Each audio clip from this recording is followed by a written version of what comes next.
સાંસદમાં doctor Baba Saheb આંબેડકરનું અપમાન દેશના ગૃહમંત્રી અમિત શાહ દ્વારા કરવામાં આવેલ તેના વિરોધમાં ધરણા કાર્યક્રમ આજરોજ બહુજન સમાજ પાર્ટી વડોદરા દ્વારા સંસદમાં ડૉક્ટર બાબા સાહેબ આંબેડકરનું અપમાન દેશના ગૃહમંત્રી અમિત શાહ દ્વારા કરવામાં આવેલ તેના વિરોધમાં કલેક્ટર કચેરી દિવાળીપુરા ખાતે ધરણાનો કાર્યક્રમ રાખવામાં આવ્યો હતો। બહુજન સમાજ પાર્ટીના ગુજરાત પ્રદેશ મહાસચિવ અમિત જાદવ પ્રેસ મીડિયા સામે આક્રોશ ઠાલવ્યો હતો।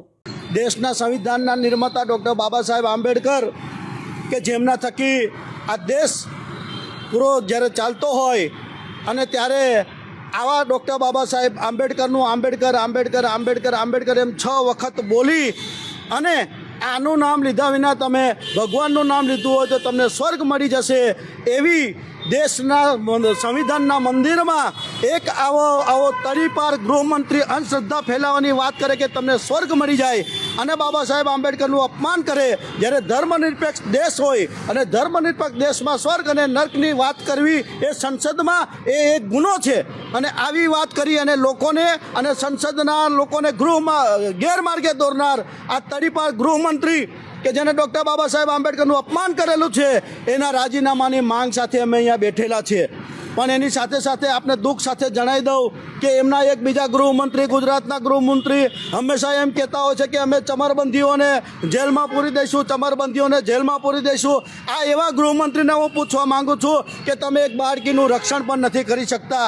આજે અમે એ બાળકીને પણ અમે બહુ હૃદયના દ્રવ્યથી અમે એને વંદન કરે છે।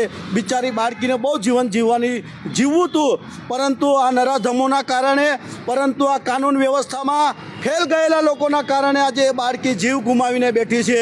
માટે આવા લોકોને કે જેમને સત્તાનું કોઈ માત્ર મોટી કોઈ એકાદ ધારાસભ્ય જ્યારે કોઈ અરજી કરે તો કોઈ સામાન્ય પેલાને જમીનવાળાને અંદર જેલમાં કરવામાં આવે પરંતુ 500 જેવા કે જે ખેતીદારો છે એવા લોકો જ્યારે જમીનોનો જ્યારે કરતા હોય એના પર કોઈ કાનૂની કાર્યવાહી કરતા નથી। માટે આ માત્ર ને માત્ર લોકોને છેતરતા હોય છે અને જે દેશ માટે જે વિશ્વના સૌથી મહાન નેતા રાષ્ટ્રપ્રેમી જેને કહી શકાય એવા નેતાઓનું અપમાન કરી એવા વિચારધારાઓનું અપમાન કરી અને આ દેશને નુકસાન પહોંચાડતા આવા તડીપાર લોકોને દેશમાંથી નિકાલ થવો જોઈએ એવી અમારી માંગણી સાથે અમે કહીએ છીએ કે હે અમિત શાહ થોડી પણ શરમ હોય તો રાજીનામું આપો।